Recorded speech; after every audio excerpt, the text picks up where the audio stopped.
ఒక షాపుకి ముందు తయారైపోతున్నావు, ఒక ఊరికి ముందు తయారైపోతున్నావు, కానీ మందిరానికి ముందు తయారవుతున్నావా? ఒక్కసారి చెక్ చేసుకో. నువ్వు ఒక్కసారి చెక్ చేసుకో. లోక సంబంధమైన వాటికి టైము ఫాస్ట్గా ఉంటున్నావు, కానీ దైవికమైన కార్యాలకు చాలా లేటుగా ఉంటున్నావు. నేను లేటుగా ఉన్న వాళ్ళకి చెప్తున్నాను, మీ ఆశీర్వాదాలు లేటుగానే ఉంటాయి. దేవుడికి స్తోత్రాలు.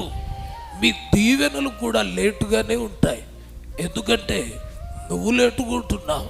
దేవుడికి స్తోత్రాలు. కాబట్టి బైబిల్లో కూడా చెప్పాడు, స్వస్థత ముందు దిగిన వాడికే వచ్చిందని చెప్పాడు. ముందు దిగిన వాడికే వచ్చింది.